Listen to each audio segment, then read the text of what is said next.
chaudière, c'est une boîte dans laquelle on met une flamme et dans laquelle il y a de l'eau. Et donc la flamme est développée dans un foyer. Autour de ce foyer, j'ai de l'eau qui est mon eau de chauffage. Autour de ce foyer partent souvent des tuyaux qu'on appelle des tuyaux de fumée, donc dans lesquels passe la fumée, et autour de ces tuyaux, il y a de l'eau également. Donc mon échangeur, ma chaudière, ce n'est qu'un échangeur entre la chaleur qui vient de ma flamme et des fumées, d'une part, et de l'eau de l'autre part. Donc c'est extrêmement basique. C'est un réseau de tôles et de tuyaux qui permettent de faire l'échange entre la chaleur de ma flamme et, comme je le disais, et l'eau. Donc, ça veut dire que j'ai de l'eau qui rentre d'un côté qui est relativement froide, en tout cas plus froide, et qui ressort de l'autre côté qui est plus chaude. Et c'est tout. À côté de ça, j'ai un brûleur qui génère ma flamme, qui certes, lui, est un peu plus compliqué, mais ce n'est pas notre rôle d'aller étudier, analyser le fonctionnement du brûleur. On n'a pas besoin de connaître tous les paramètres de fonctionnement du brûleur. C'est le job du chauffagiste, donc ce n'est pas notre job.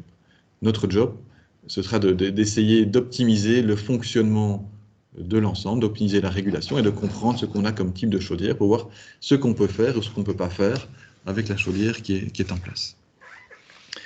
Et donc, ce qui est important aussi, c'est de voir ce qui se passe dans la chaudière. Et ce qui se passe dans la chaudière, c'est simplement la combustion. La combustion d'un combustible fossile.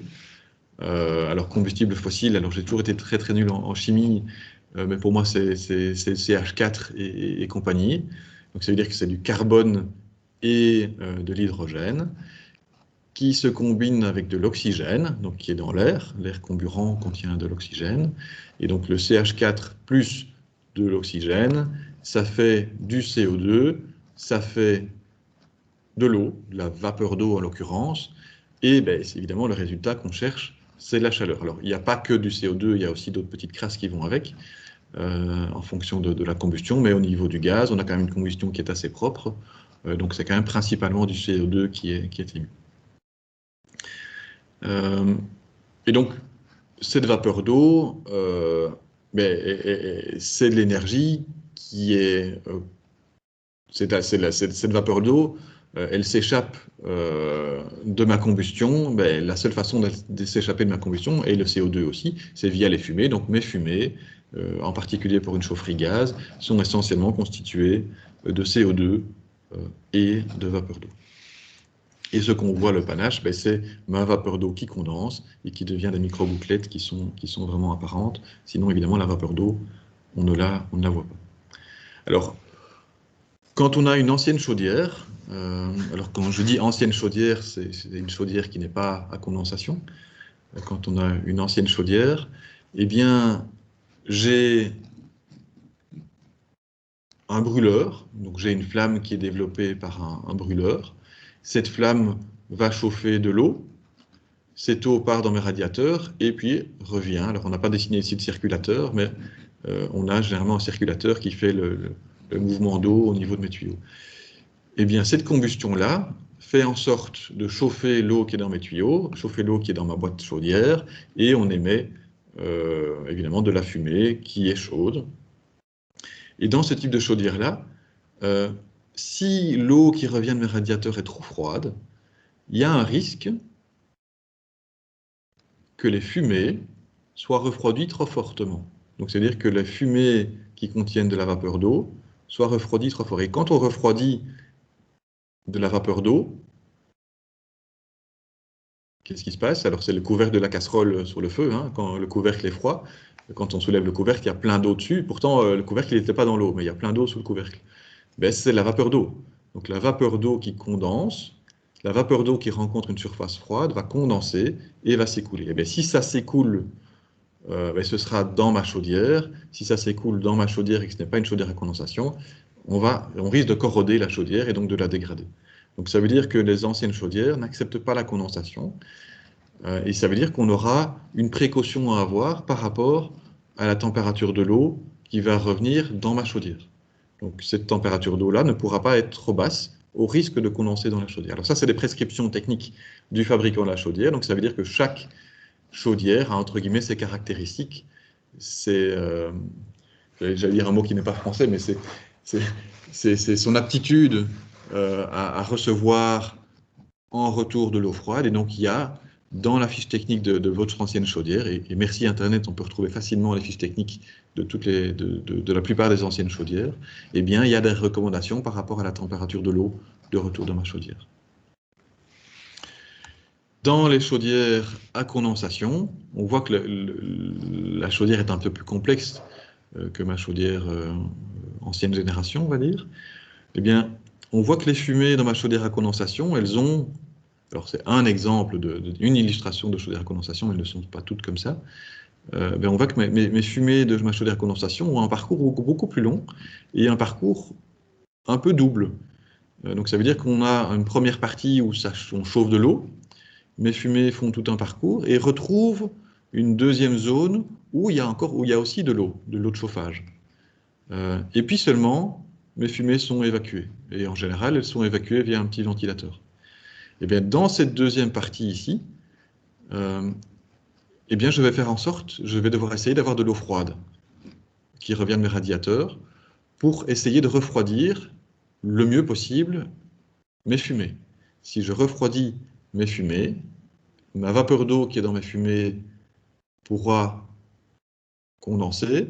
Ça veut dire que je vais pouvoir récupérer cette chaleur-là pour chauffer mon eau. Donc ça veut dire que je vais, grâce à la condensation, grâce à ma condensation qui va se faire, grâce à la condensation de la vapeur d'eau qui est dans les fumées qui sera dans cette zone-là, je vais déjà préchauffer mon eau qui revient de mes radiateurs avant que cette eau-là ne rentre dans le corps principal de ma chaudière. Donc ça veut dire que là, je n'aurai plus de risque dans le corps principal de ma chaudière, plus de risque de condensation. Et donc ça veut dire que je vais pouvoir fonctionner de façon efficace parce que j'aurai refroidi mes fumées, j'aurai fait condenser la vapeur d'eau dans mes fumées, j'aurai aussi refroidi mes fumées, donc mes fumées vont sortir plus froides. Et si mes fumées sortent plus froides de ma chaudière, mais quelque part, c'est de l'énergie que je ne perds pas. Donc ma chaudière est plus performante, évidemment. Plus mes fumées sont froides, plus ma chaudière est performante. Donc moins je perds de l'énergie dans ma chaudière, donc plus ma chaudière est performante. Donc mon rendement devient plus élevé. Mon rendement de combustion de ma chaudière est plus élevé. Alors, petit test ou clap. Hop. Et donc, c'était juste pour checker si vous avez bien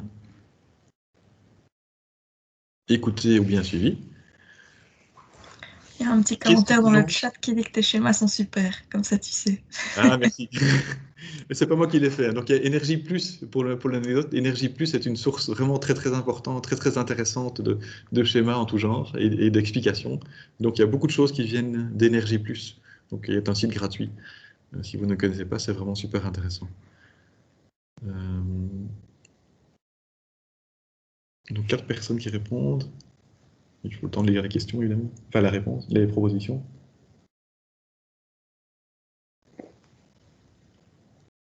Et donc, j'ai une petite question. Donc, l'eau est réintégrée dans le circuit d'une manière ou d'une autre avec une chaudière à condensation. Attends, j'ai pas bien entendu le début de la question, en fait. Mais je dis, avec une chaudière à condensation, donc l'eau est récoltée dans la chaudière. Donc, si, enfin, je ne sais pas. Donc, par rapport au schéma, donc, ce que je vois, c'est qu'on voit que l'eau, donc, si la fumée refroidit, la vapeur d'eau refroidit, donc elle peut, ça se transforme en eau, j'imagine. Non? Oui. Et cette eau-là est récupérée alors dans la chaudière à condensation. Non? Oui, effectivement, je vais revenir là-dessus. Je pense que c'est important de revenir là-dessus. Moi, je vois qu'il n'y a pas beaucoup de monde qui se mouille là, au niveau du... Donc, il y a 9 personnes sur 24 qui ont répondu. 12.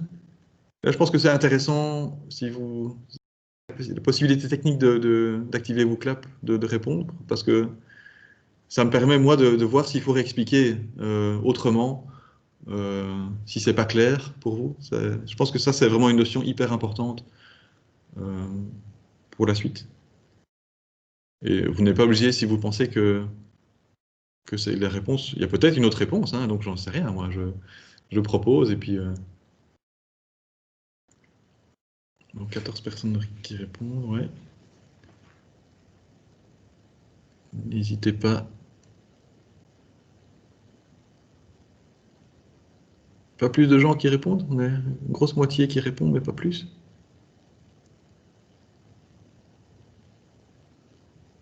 Donc s'il y a des soucis de connexion, il faut vraiment rafraîchir ou clap.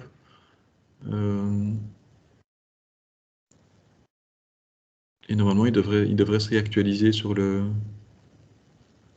ici. Bon, il n'y a aucun enjeu en fait. Tout le monde a répondu la même chose. C'est même pas comique. Et pour l'anecdote ici, c'est un peu plus d'1 an maintenant, 2 ans, on avait passé un entretien d'embauche au bureau à l'ICED et on cherchait un jeune ingénieur pour l'équipe. Et on avait posé cette question-là. Donc c'est beaucoup de jeunes qui sortaient des études, dont certains avaient fait des passages dans des bureaux d'études, de stages dans des bureaux d'études. D'autres avaient vraiment fait une formation en génie climatique. Eh bien, sur les 6-7 candidats qu'on avait interviewés, il y en a un qui a donné la bonne réponse, sans trop hésiter. Voilà, donc c'est la même question que vous avez ici. Donc, la majorité des candidats étaient vraiment à côté de la plaque et ont vraiment eu difficile. Et il a vraiment fallu poser des sous-questions et des sous-questions pour qu'ils arrivent à donner la bonne réponse, mais c'était loin d'être évident. Bon, ici, évidemment, je viens d'expliquer juste avant.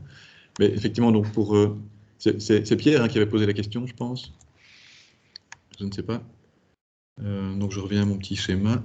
Hop, ici avant. Donc dans ma chaudière ici, j'ai bien ma flamme qui brûle, mes fumées qui vont sortir de la chaudière, et ces fumées vont refroidir. Ces fumées vont être refroidies par l'eau qui vient de mes radiateurs. Donc cette eau-là doit être assez froide que pour refroidir mes fumées. Et donc ça veut dire que cette eau-là, l'eau qui est dans les tuyaux va se réchauffer, et la vapeur d'eau qui est dans mes fumées va se refroidir, va condenser sur les tuyaux évidemment, et cette eau-là va s'écouler sous forme de gouttelettes et être récoltée dans ma chaudière via, on verra, un siphon. Donc on a d'office un petit siphon, une évacuation de condensat au niveau de ma chaudière, et les fumées, donc la partie gaz qui reste, elle va être évacuée par le ventilateur. Ça va, donc c'est bien ce qui condense, c'est bien la vapeur d'eau dans les fumées qui condense contre les tuyaux froids, contre les parties froides, et pour que ces tuyaux soient froids, il faut que l'eau qui revient du radiateur puisse être suffisamment froide. Alors, pour l'anecdote aussi, il y a des chaudières qui fonctionnent un peu, mais c'est assez rare, qui fonctionnent un peu différemment, où le refroidissement des fumées se fait par l'air comburant. Donc l'air qui est nécessaire à la combustion, c'est l'air qui vient de l'ambiance, donc qui est un air a priori à 20 degrés. Mais il y a des chaudières qui refroidissent les fumées grâce à l'air comburant, grâce à l'air qui est à 20 degrés, qui sert à la combustion de la chaudière. Ce qui est top, parce que de cette façon-là, on va réchauffer cet air comburant. Et donc, quelque part, c'est l'énergie que ma flamme ne devra plus fournir, puisque l'air comburant arrive déjà préchauffé. Ça va? Ok. Voilà, alors, ça c'est aussi une notion qui est un peu perturbante, mais qui est assez importante. Donc, quand on brûle avec une vieille chaudière, donc là je suis sur la partie gauche de mon écran, quand on brûle avec une vieille chaudière 1 mètre cube de gaz, eh bien, je vous le dis, on récupère environ 10 kWh dans l'eau de chauffage. Elle fonctionne bien, mais grosso modo, on récupère 10 kWh dans l'eau de chauffage. Avec une nouvelle chaudière à condensation, quand on brûle 1 mètre cube de gaz, eh bien, on récupère 11 kWh. Ça, c'est moi qui vous le dis aussi. Eh bien oui, on récupère 10 ici, dans la partie principale de ma chaudière, et on récupère encore 1 kWh lié à la condensation. Donc ça veut dire qu'avec le même mètre cube de gaz, on récupère plus d'énergie avec la chaudière à condensation qu'avec la vieille chaudière. Mais avant, on n'avait pas de chaudière à condensation. Donc avant, je parle il y a 30 ans, 40 ans, 50 ans, on n'avait pas de chaudière à condensation. Donc mon standard énergétique, c'est de dire, ma chaudière, quand elle fonctionne au top, quand elle brûle 1 mètre cube de gaz, elle consomme 10 kWh. Donc ça veut dire qu'on avait créé ce qu'on appelle, la dénomination de pouvoir calorifique inférieur. Donc le pouvoir calorifique inférieur, c'est toute l'énergie qui est contenue dans mon combustible sans faire condenser la vapeur d'eau qui est dans les fumées. Et donc ça veut dire que historiquement, toute l'énergie qui était dans mon mètre cube de gaz, ben, c'était 10 kWh. On peut condenser. On peut dire qu'avec mon mètre cube de gaz, je peux retirer 11 kWh. Et donc ça, c'est toute l'énergie maximum que je peux retirer, l'énergie maximum qui est contenue dans mon mètre cube de gaz, ben, elle est grosso modo de 11 kWh. Donc ça, c'est ce qu'on appelle le pouvoir calorifique supérieur. Et on voit que pour le gaz, il y a 10% de différence. Alors, ça a un impact un peu... Alors, c'est très théorique ce que je vous dis là, mais ça a un impact un petit peu perturbant parce que quand on a une chaudière qui fournit 10,3 kWh, mais qui consomme 1 mètre cube de gaz, eh bien, historiquement, on ne savait avoir que 10 kWh de gaz. Donc, ça veut dire qu'on a 10,3 kWh, alors qu'historiquement, on ne pouvait en avoir que 10. Et donc, ça, c'est mon rendement, entre l'énergie qui sort et l'énergie qui rentre. C'est mon rendement. Donc, ça veut dire que historiquement, bien, on peut, avec des nouvelles chaudières, sur base de mon PCI, je pourrais avoir des chaudières qui ont des rendements de plus de 100%. Alors, un rendement de plus de 100%, entre nous, ça n'a pas de sens, c'est débile. Une installation ne peut pas fournir plus de 100% de chaleur. Mais si, c'est possible, parce que la base de calcul est une base de calcul qui ne contient pas toute l'énergie. Dans les 1000 kWh, je n'ai pas toute l'énergie qui est contenue dans le gaz. Par contre, les scientifiques ou l'ingénieur, ben, il va dire, oui, ma chaudière, elle délivre 10,3 kWh de chaleur, mais elle consomme 1 mètre cube, et dans mon mètre cube, j'ai bien 11 kWh. Et donc, ça veut dire que la même chaudière, suivant la façon dont on exprime le rendement, ben, pourra avoir deux valeurs de rendement différentes. Un rendement exprimé sur le pouvoir, l'énergie contenue dans le gaz hors condensation, et un rendement exprimé sur l'énergie contenue dans le gaz, tenant compte de la condensation, donc qui est l'énergie totale contenue dans mon gaz. Donc ça veut dire que mon rendement de chaudière, il peut s'exprimer de deux façons différentes. Historiquement, on l'exprime toujours sur PCI. Et donc c'est pour ça que quand on regarde une fiche technique d'une chaudière, on a des rendements qui sont supérieurs à 100%. Mais l'Europe, et ce qui pose un petit peu de souci, c'est que l'Europe nous demande de travailler maintenant sur base du PCS. Et donc on retrouve dans tout ce qui est littérature, dans la réglementation PEB, etc., des rendements qui sont parfois exprimés sur PCI, parfois exprimés sur PCS. Et donc ça, c'est vraiment très perturbant. Et donc il faut toujours être vigilant pour savoir de quel rendement on exprime. Parce que si on vous demande d'avoir une chaudière qui a un rendement... Donc si la réglementation dit qu'il faut un rendement de plus de 95%, eh bien, ce 95% sera facile à atteindre si on exprime le rendement sur PCI, mais sera beaucoup plus difficile à atteindre si on exprime le rendement sur PCS. Et ça, c'est pas toujours très très clair. Et pour l'anecdote, posez-vous la question, tiens, votre facture de gaz, elle est exprimée en kilowattheure. Eh bien, vous pouvez l'exprimer en kilowattheure. Donc, votre compteur, il compte des mètres cubes de gaz. Votre facture, vous payez des kilowattheures. Qu'est-ce que vous payez comme kilowattheure? Des kilowattheures PCI ou des kilowattheures PCS, à votre avis? Alors, je n'ai pas fait un bouclap avec ça, j'aurais pu faire un bouclap avec ça, c'est une chouette question. Donc, votre fournisseur de gaz, vous comptez un mètre cube de gaz, mais s'il vous le facture en PCS, il peut vous compter 10% en plus. Alors, je suis méchant en disant ça, hein, mais... Donc, il a tout intérêt à vous compter le pouvoir calorifique du gaz supérieur et à fixer votre facture en PCS, puisqu'il peut vous compter 10% de kilowattheure en plus. Ben, c'est ce qu'ils font, en fait. Donc, depuis quelques années maintenant, toutes les factures de gaz sont exprimées en kilowattheure PCS. Mais la plupart des rendements sont encore affichés en kilowattheure, en rendement, pardon, PCI. Donc, ça veut dire qu'il faut jouer avec cette conversion PCI-PCS si on ne veut pas être 10% à côté de la plaque, en fait. Donc, ça complique un peu le schmilblick. Donc, ça veut dire, nous, en tant qu'ingénieurs, quand on fait des audits, ben, on est encore un peu vieux jeu et on convertit tous nos kilowattheures PCS de gaz en kilowattheures PCI et on fait tous nos calculs de rendement sur base du PCI. On va devoir évoluer. On fait évoluer, donc prochainement, on va devoir évoluer. Et je vois que Jimmy pose une question. Oui, merci. J'avais une petite question par rapport à ça, mais alors la règlement PEB chauffage, elle prend en compte le PCI ou le PCS? Alors, ce n'est pas toujours très clair. Donc, il faut regarder ce qui se cache derrière. Si vous avez un petit S à côté du rendement, c'est un PCS. Si vous avez un petit I, c'est un PCI. Et donc, normalement, il devrait l'afficher comme tel. S'il n'affiche rien, il y a des chances que ce soit un rendement PCI, donc comme historique. Et alors, il y avait aussi une question dans le chat de Steve. Je ne sais pas si Steve, vous voulez la poser en direct. Oui. Steve, par rapport à tout à l'heure à la chaudière à condensation, lorsque vous citiez le cas où l'air il était pris dans l'air ambiant intérieur à 20 degrés, est-ce qu'il s'ensuit un effet de dépression en fait à l'endroit où il y a la prise en fait quoi, dans les espaces intérieurs? C'est un effet qui est connexe, mais est-ce qu'il y a un effet de dépression et donc ça change le schéma de circulation de l'air dans le sens où normalement les points de dépression c'est des pièces humides généralement dans les bâtiments. Et est-ce que ça pose, est-ce qu'il y a des phénomènes comme ça qui ont pu être, qui sont constatables? Alors, c'est des chaudières qui sont extrêmement rares, mais je vous montrerai un exemple tantôt d'une Viessmann qui utilise les deux, en fait. Et il y a quand même pas mal de modèles qui utilisent les deux, donc qui condensent sur l'eau de retour, mais l'air comburant est pris à ce niveau-là, au niveau du condenseur aussi.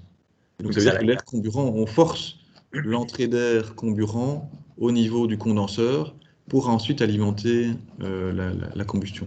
Et donc par rapport à l'effet de dépression, alors si je comprends bien la question, pour moi, on va voir qu'il y a plusieurs types de chaudières, hein, mais il y a un certain nombre de chaudières qui prennent leur air comburant dans la pièce. Et donc, que ce soit cet air-là qui serve à faire la condensation, à condenser ou pas, peu importe. Cette pièce-là, quand il y a une chaudière, elle doit être ventilée pour pouvoir être sûr d'avoir suffisamment d'air comburant pour la chaudière. D'accord. Oui. Merci. Et si c'est une chaudière à ventouse, une blanche, on verra ça. Mais là, on amène l'air qu'on veut dans la chaudière et donc on peut profiter de cet effet-là aussi, en fait. Ok. Merci. Alors, petite fiche technique d'une chaudière. Alors, ça, en fait, c'est une gamme de 2 chaudières d'un fabricant. Donc, une colonne, c'est un modèle. La deuxième colonne, c'est une deuxième version plus puissante. Et on voit que pour une même chaudière, il m'affiche plusieurs puissances et plusieurs rendements. Donc, une à une seule chaudière. Alors, si je me concentre sur la colonne de droite, elle peut développer de 370 à 408 kW. Et elle a un rendement qui peut aller de 96,8 à 106%. Et donc, qu'est-ce qui change? Eh bien, regardez, la seule chose qui change, c'est la température d'eau.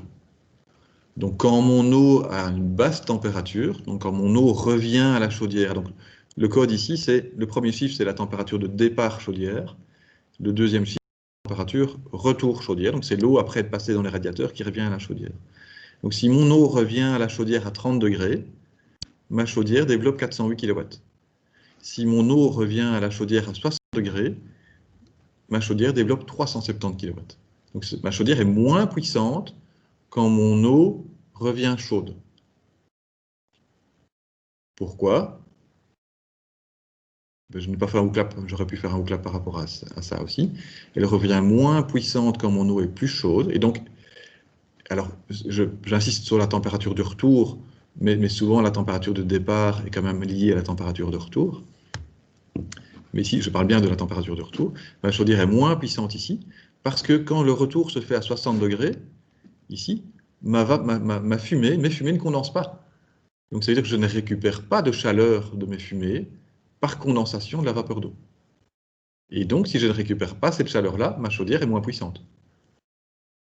C'est la chaleur qui est perdue par les fumées, dans les fumées. Ok? Donc ça, c'est un peu perturbant parce qu'une température plus élevée, ici, nous dit qu'on a une puissance plus faible. Et au niveau du rendement, c'est pareil. Et ça s'explique même par le rendement, en fait. Donc quand ma température revient chaude dans ma chaudière, mais mon rendement est plus faible que si je reviens à une température élevée une température basse, pardon, dans ma chaudière, où j'ai un rendement de 106%. Donc là, je vois que j'ai quasi 10% de rendement de différence quand je peux revenir avec une température froide dans ma chaudière. Et 10% de rendement de différence, c'est énorme en fait. Ça veut dire que je peux en faisant condenser mes fumées dans ma chaudière à condensation, je peux gagner 10%. Si je peux gagner 10% de rendement, c'est modo 10% de consommation en moins que je peux avoir. Et donc ça, c'est 10% de consommation en moins, c'est 10% sur la facture. Donc ça, c'est quand même vachement intéressant. Ça va par rapport à ça? Je vois qu'il y a une main levée. Je ne sais pas si c'est une main qui n'a pas été baissée. Oui, c'est Charles. Je mets mon micro, merci. J'ai juste une question sur le slide d'avant avec les pouvoirs calorifiques et surtout la conversion chez son fournisseur. En fait, est-ce qu'il faudrait choisir son fournisseur sur base de la conversion qu'il applique? Je vais vous donner un exemple, c'est que là, du coup, en vous écoutant, je vais aller regarder ma facture méga. Méga, lui, me fait une conversion de 1 mètre cube pour 10,1653 kWh par mètre cube. Or, si vous me dites qu'il est censé être à 11, je vais payer 10% moins cher chez Méga que chez un autre, puisque moi, ce qu'on va me facturer, c'est pas mes mètres cubes, c'est mes kilowattheures. Oui, effectivement, c'est chouette d'avoir regardé en direct. Non, pour moi, il n'y a clairement pas un impact, parce que le chiffre que je vous donne ici, c'est un chiffre approximatif. Ouais. Pourquoi c'est un chiffre approximatif? Parce que de gaz, ça reste un produit naturel. Et que comme tout produit naturel, on n'a pas une constance dans le temps. Donc ça veut dire que le pouvoir calorifique du gaz, il évolue tous les jours en fait. Donc il varie tout le temps en fait, ce pouvoir calorifique du gaz. Donc le gaz, étant naturel, ben, c'est un produit qui n'est pas chimique, qui n'est pas contrôlé au niveau de sa fabrication. Donc ça veut dire que parfois il est un peu plus riche, parfois il est un peu plus pauvre.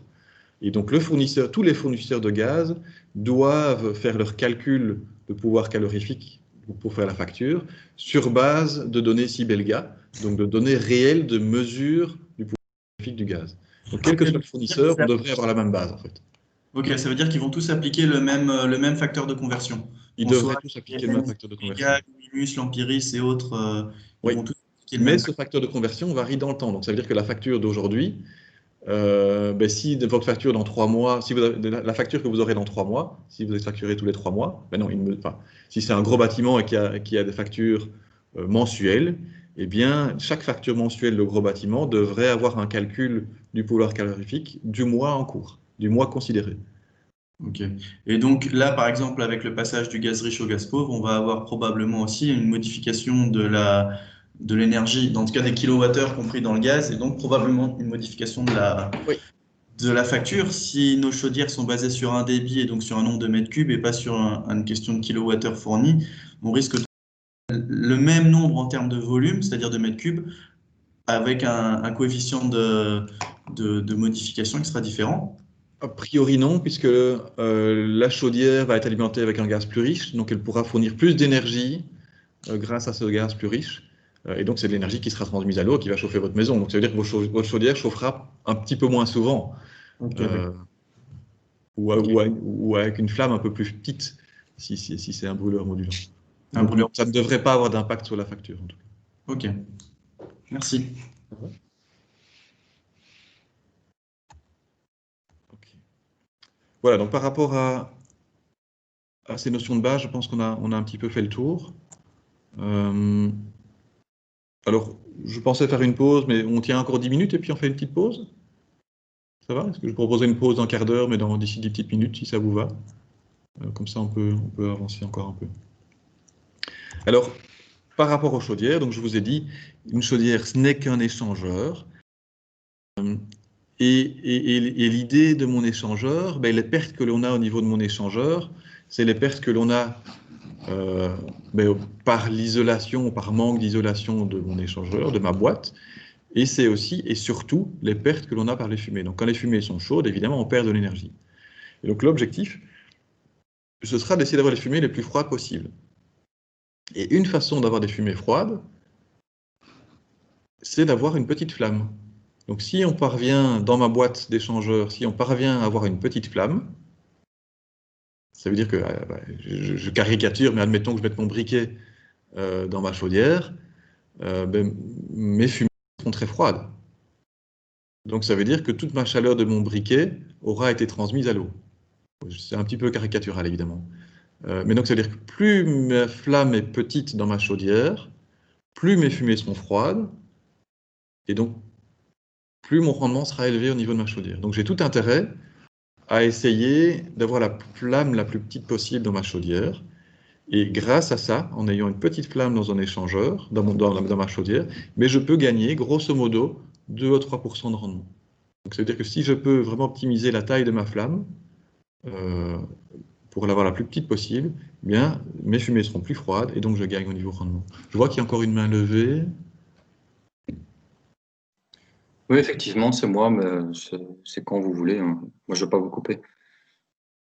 Non, oui, allez-y. Bah, c'est parce qu'en parallèle, je regardais un peu l'arrêté, la réglementation PEB chauffage climatisation là sur Bruxelles. Et effectivement, quand on parle de rendement ou de puissance, tout est basé sur le PCI dans la littérature ici. Nulle part on parle du PCS.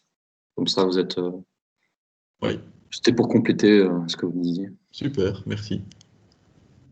Merci. Et si ça va si c'est le contraire de ce que je dis, n'hésitez pas non plus, hein, ça peut susciter le débat. Ok. Et il y a une question dans le chat de Steve, je vous laisse aussi la parole. Peut-être plus simple oralement. Pardon. Oui, c'était juste. En fait, ça veut dire globalement que le rendement, on améliore le rendement si on a un système de chauffage étalé, en fait, avec des grandes surfaces des plus pour une même condition de chauffage, d'air ambiant. Si on a un chauffage avec des grandes surfaces et de l'eau qui coule à une température plus basse, en fin de compte, on a un meilleur rendement au niveau de l'utilisation de l'unité de production, de la chaleur produite par l'unité de production. Si je comprends Oui. bien. En résumé, oui, effectivement. Alors, donc, je propose de passer en revue les grandes familles de chaudières qu'on peut retrouver sur Bruxelles.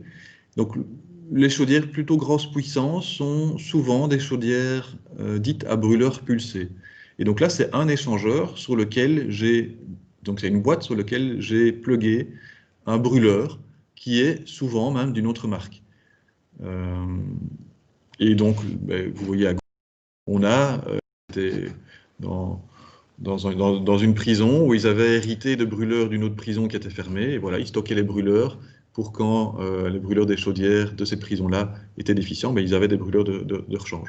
Alors, ce n'est pas si interchangeable que ça, mais il y a quand même des possibilités d'interchanger les brûleurs, parce qu'il y a un élément externe qui est tout à fait réglable par le chauffagiste. Le principe, c'est que le brûleur ici pulse du gaz ou du mazout éventuellement, et de l'air, et que le mélange se fait dans le foyer. Et donc la flamme se fait directement dans le foyer. Donc ça, c'est un peu la caractéristique. Toutes les chaudières mazout sont de ce type-là, sont tous des brûleurs pulsés, et les chaudières gaz, c'est plutôt des grosses puissances, et plutôt des anciennes générations qui sont de ce type-là. Le rendement de combustion courant, donc ça, si je ne mets rien, ça veut dire que c'est du PCI. Donc ça, je précise les chiffres au niveau de et les chauffagistes s'expriment encore en PCI, donc ça a encore du sens. Donc le rendement de combustion courant entre 91 et 95%. Et donc ça, le chauffagiste a pas mal de pouvoir de réglage de ces brûleurs pour pouvoir optimiser la flamme et avoir un rendement le plus élevé possible. On a aussi, alors ça, que ce soit un brûleur pulsé ou pas, ça peu importe, c'est pas lié à ce type de chaudière-ci, mais on a plusieurs modes de fonctionnement des brûleurs. On a souvent pour les petites puissances des brûleurs dits une allure, des brûleurs qu'on appelle tout ou rien aussi. Donc ça veut dire soit la chaudière fonctionne, soit elle ne fonctionne pas. Quand elle fonctionne à puissance nominale, puissance maximum, et quand elle ne fonctionne pas, elle est à l'arrêt. Donc simplement. Donc ça veut dire que c'est du mode on-off qui est développé. On a, et ça c'est un peu spécifique aux brûleurs pulsés, donc peut-être un peu moins à Bruxelles, on peut retrouver des brûleurs dits deux allures. Donc ça veut dire que c'est des brûleurs qui peuvent développer deux tailles de flammes différentes, la petite flamme et la grande flamme, donc la petite allure ou la grande allure. Et ça c'est vraiment légion dans les condensation, dans la chaudière moderne, on a aussi des brûleurs modulants. Donc ça veut dire que j'ai un brûleur qui peut adapter la puissance de ma chaudière, qui peut adapter la taille de ma flamme en fonction des besoins. Mais en faisant le lien avec ce que je viens de dire juste avant, plus Si on sait réduire la flamme pour avoir la flamme la plus petite possible, eh bien on va optimiser le rendement. Mais là, on est en plein dedans, en fait. Si on parvient à avoir un brûleur qui module la taille de la flamme en fonction du besoin, mais on aura beaucoup plus de chances, on aura une chaudière qui sera beaucoup plus efficace. Pardon. Et donc, le brûleur 2 allures aussi se justifie parce qu'on a une petite flamme qui permet d'assurer environ, la petite flamme fait souvent 60% de la puissance totale, donc on a une petite flamme qui fait une grosse moitié de la puissance totale, mais la majorité du temps, on pourra fonctionner en petite flamme, c'est peut-être juste le relance du lundi matin, où on devra fonctionner en grande flamme, et donc c'est-à-dire que la majorité du temps, on aura une flamme plus petite que la puissance totale, donc on sera plus efficace qu'avec des brûleurs une allure qui fonctionnent en mode on-off, avec des phases d'arrêt importantes. Alors, petite question ou clap, et puis je propose qu'on fasse la pause, mais ça me permet moi de m'orienter, je dirais, pour la suite de la présentation, parce qu'il y a quand même des spécificités au niveau du chauffage mazout.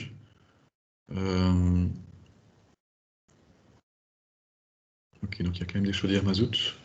Je dis bien sur Bruxelles, hein, parce que c'est vrai qu'effectivement, on est une mission ici sur Bruxelles, et en Wallonie, des chaudières mazout, on en a beaucoup évidemment, mais à Bruxelles, c'est quand même beaucoup moins courant. Mais je vois qu'il y en a quand même pas mal.